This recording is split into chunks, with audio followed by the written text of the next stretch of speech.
കൂടി വേണ്ടിവരും. കുടിശ്ശിക ഉൾപ്പെടെ മൊത്തം ആവശ്യമായ 146 കോടി 48 ലക്ഷം രൂപ അനുവദിക്കും. പ്രവാസി ക്ഷേമ ബോർഡിന്റെ പെൻഷൻ പദ്ധതി തടസ്സമില്ലാതെ മുന്നോട്ട് കൊണ്ടുപോകുന്നതിനായി 70 കോടി രൂപ അനുവദിക്കും. ഖാദി ബോർഡ്, കരകൌശല വികസന കോർപ്പറേഷൻ, ബാംബു കോർപ്പറേഷൻ, മരം കയറുന്നവർക്കുള്ള പെൻഷൻ, തോട്ടം തൊഴിലാളികൾക്കുള്ള ധനസഹായം, വൃദ്ധസദന കൌൺസിലർമാർക്കുള്ള ഓണറേറിയം എന്നിവയ്ക്കായി ആകെ 78 കോടി 26 ലക്ഷം രൂപ അനുവദിക്കും.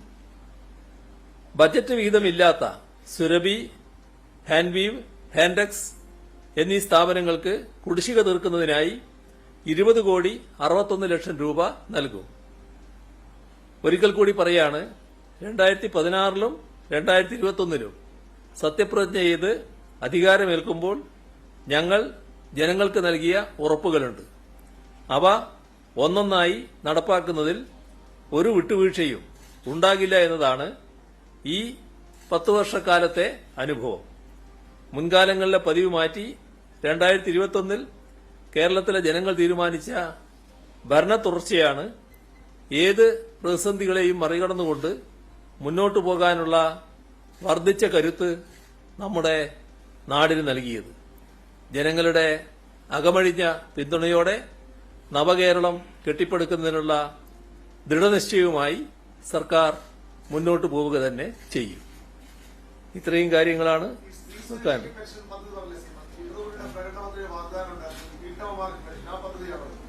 അതുമായി ബന്ധപ്പെട്ട് വരുമല്ലോ, സ്ത്രീ സുരക്ഷ അതുമായി ബന്ധപ്പെട്ട് തന്നെ വരുമല്ലോ.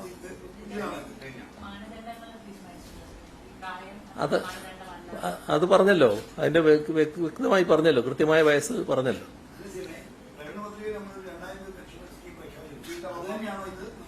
അതാ അതിന്റെ ഭാഗമായിട്ടാണ് വരിക.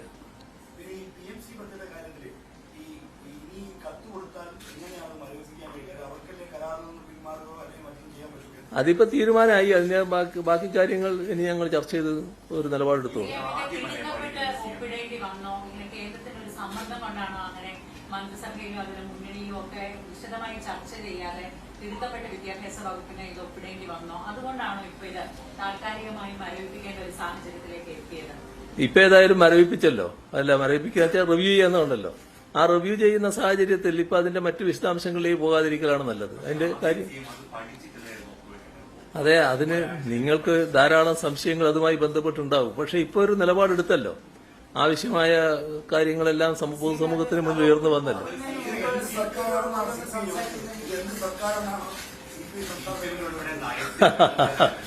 അതൊക്കെ നിങ്ങൾക്ക് ലേശം രസം തന്നിട്ടുണ്ട്. പക്ഷെ അത് അത്തരം കാര്യങ്ങളല്ല ഇപ്പൊ ചർച്ച ചെയ്യേണ്ടത്. ഇപ്പം നമ്മൾ ചർച്ച ചെയ്യേണ്ടത് അതുമായി ബന്ധപ്പെട്ട് കാര്യങ്ങൾ അവസാനിച്ചു. ഒരു നല്ല രീതിയിൽ കാര്യങ്ങൾ പരിശോധിക്കാൻ ഒരു സമിതിയെ ചുമതലപ്പെടുത്തി. ആ സമിതിയുടെ പരിശോധന നടക്കുന്നതുവരെ PMCയുമായി ബന്ധപ്പെട്ട നടപടികൾ ഇവിടെ നടപ്പാക്കില്ല എന്ന് കാണുകയും ചെയ്തു. അവിടെ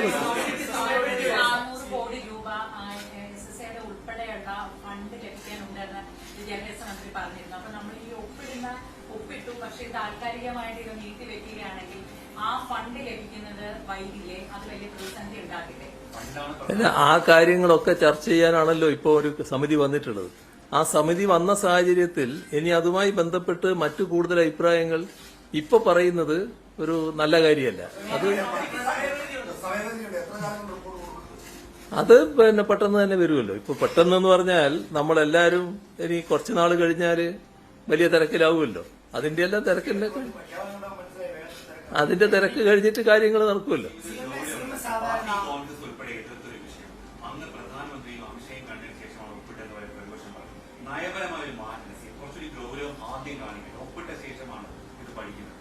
അല്ല, എങ്ങനെയുള്ള പല ആക്ഷേപങ്ങളും ഉന്നയിക്കുന്ന ഒരു സ്ഥിരം പതിവായിട്ട് വന്നിട്ടുണ്ടല്ലോ. ആ പതിവ് അവർക്ക് ഉപേക്ഷിക്കാൻ കഴിയില്ല. കാരണം അവർ കാണുന്നത് ഞങ്ങൾക്കുള്ള പൊതുവായ സ്വീകാര്യത അത് എങ്ങനെ തകർക്കാൻ പറ്റുമെന്ന് നോക്കലാണ്. അതിന്റെ ഭാഗമായുള്ള ആക്ഷേപങ്ങളും ദുരാരോപണങ്ങളും സാധാരണ അവരുന്നയിച്ചുകൊണ്ടേയിരിക്കാറുണ്ട്. പക്ഷേ അവരുടെ നിർഭാഗ്യം എന്ന് പറയട്ടെ, ജനങ്ങൾ അതൊന്നും സ്വീകരിക്കുന്നില്ല. കാരണം ജനങ്ങൾക്ക് ഞങ്ങളുടെ നിലപാടുകളുടെ വിശ്വാസ്യത പൂർണ്ണമായും ബോധ്യമുള്ളതാണ്. അതുകൊണ്ട് തന്നെ ഞങ്ങളെ ഏതെങ്കിലും തരത്തിൽ ഒരു വർഗീയതയുമായി ചേർത്ത് നിർത്താൻ ശ്രമിച്ചാൽ അത് വിലപ്പോകുമെന്ന് ആരും അത്ര പെട്ടെന്ന് കണക്കാക്കേണ്ടതായിട്ടില്ല. എന്നാൽ നല്ല രീതിയിൽ അതിന് പ്രചരണം കൊടുക്കാൻ ചിലർ തയ്യാറാകുന്നുണ്ട് എന്നുള്ളതും നമ്മുടെ നാട്ടിലൊരു വസ്തുതയാണ്. ഈ ദേശീയ വിദ്യാഭ്യാസ നയം കേരളത്തിൽ നടപ്പിലാകുമോ? അത് ഈ PMCയുടെ പദ്ധതി അത്തരം ആശങ്കകൾ ഉയരുന്നുണ്ടല്ലോ, അതെങ്ങനെയാണ് പരിഹരിക്കുക? ആ കാര്യത്തിൽ വ്യക്തതയുണ്ട്. അതിനെപ്പറ്റി ഒരാശങ്കയില്ല. അത് ഇതുമായി ബന്ധപ്പെട്ട കാര്യമല്ല. ദേശീയ വിദ്യാഭ്യാസ നയത്തിന്റെ ഭാഗമായി അതിന്റെ മറവിൽ ഒരു RSS അജണ്ട നടപ്പാക്കാനുള്ള താൽപര്യമാണ്. അതിലൂടെയാണ് നമ്മുടെ പൊതു പാഠ്യപദ്ധതിയിൽ നിന്ന് ഗാന്ധിവധം മറ്റൊരു രീതിയിൽ ചിത്രീകരിക്കാൻ ശ്രമിച്ചത്. അത് ഞാൻ പറഞ്ഞു കഴിയട്ടെ. അതിന്റെ ഭാഗമായി തന്നെയാണ് മറ്റു തരത്തിലുള്ള വക്രീകരണങ്ങൾ വന്നത്. എന്നാൽ നമ്മളെന്താ ചെയ്തത്? ആ ചരിത്ര ഭാഗങ്ങൾ പ്രത്യേകമായി തന്നെ പഠിപ്പിക്കുന്ന നിലയാണ് സ്വീകരിച്ചത്. ആ കാര്യങ്ങളിൽ ഒരു തരത്തിലുള്ള മാറ്റമോ വ്യതിയാനമോ നമ്മുടെ കേരളത്തിലുണ്ടാകില്ല.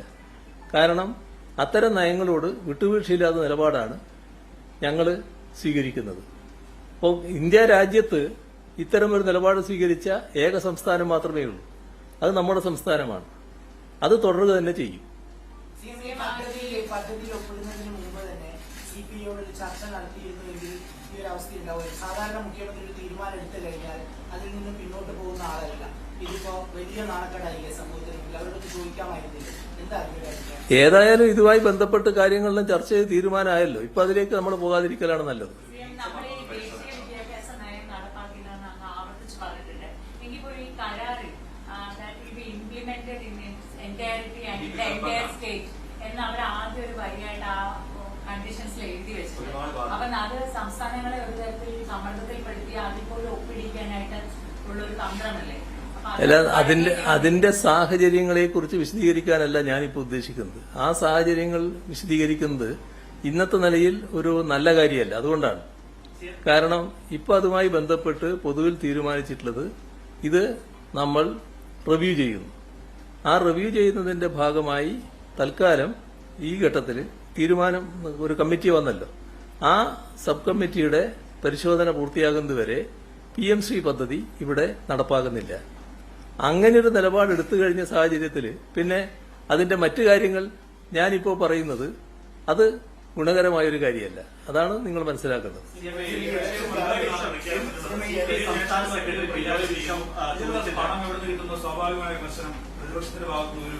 എന്താ വലിയ ജനക്ഷേമ പദ്ധതികൾ പ്രഖ്യാപിക്കുന്നു, വലിയ പദ്ധതികളാണ് ഇപ്പോൾ ജനങ്ങൾക്ക് വേണ്ടി നവകേരള ദിനത്തിന്റെ ഭാഗമായി ഒക്കെ പ്രഖ്യാപിക്കുന്നത്. പണം എവിടെ നിന്നുള്ള ചോദ്യമായിരിക്കും പ്രതിപക്ഷം ഉന്നയിക്കുന്നത്. അത് ഇത് കൊടുത്തില്ലെങ്കിലല്ലേ പണം കൊടുത്തത്. പണം കയ്യിലുണ്ടാകുന്നതോടല്ലേ കൊടുക്കുന്നത്. ഈ പദ്ധതിയുമായി ഒപ്പിടാനുള്ള പ്രധാനപ്പെട്ട കാരണം എന്ന് പറയുന്നത് സാമ്പത്തിക പ്രതിസന്ധി തന്നെയായിരുന്നു. സാധാരണ ഇതെല്ലാം ഞാൻ പറഞ്ഞു അതുമായി ബന്ധപ്പെട്ടുള്ള മറ്റു ചോദ്യങ്ങൾ ഇപ്പൊ ഞാൻ ഒഴിവാക്കുകയാണ്. ഇതിനൊന്നും എന്റെ കയ്യിൽ മറുപടി ഇല്ലാത്തതുകൊണ്ടല്ല. ഞാൻ പറയുന്നത് കേൾക്ക്. ഇതുമായി ബന്ധപ്പെട്ടുള്ള കാര്യങ്ങൾക്ക് ഞാൻ ഇപ്പോൾ വിശദീകരണം നൽകുന്നില്ല എന്ന് ഞാൻ പറഞ്ഞു. അത് വിശദീകരണം ഇല്ലാത്തതുകൊണ്ടല്ല. ഇപ്പൊ ഞങ്ങൾ എത്തിച്ചേർന്ന ഒരു ധാരണയുണ്ട്. ആ ധാരണയിൽ നിന്ന് വ്യതിചലിച്ചു പോകാൻ ഞാൻ തയ്യാറല്ല. അതാണ്.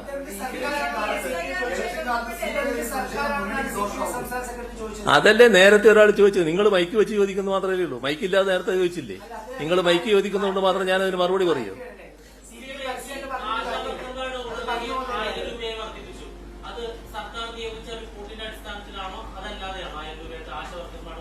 ഇപ്പൊ ഏതായാലും പ്രഖ്യാപിച്ചല്ലോ. ഏതിന്റെ അടിസ്ഥാനത്തിലായാലും അതിരിക്കട്ടെ.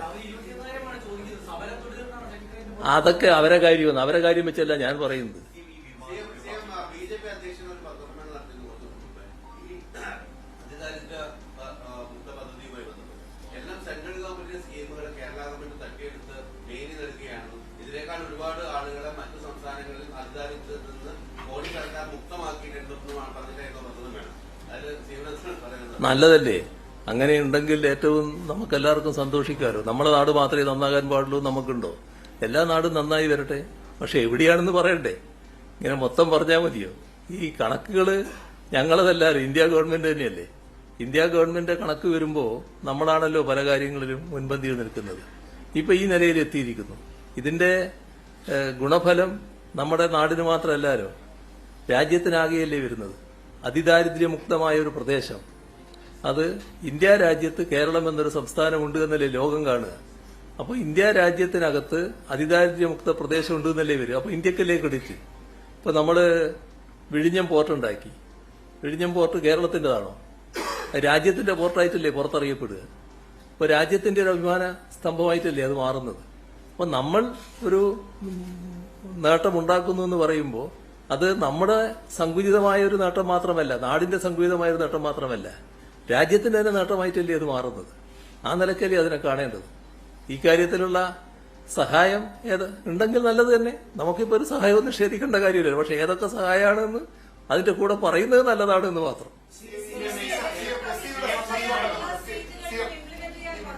വരുമോ ഇല്ലയോ?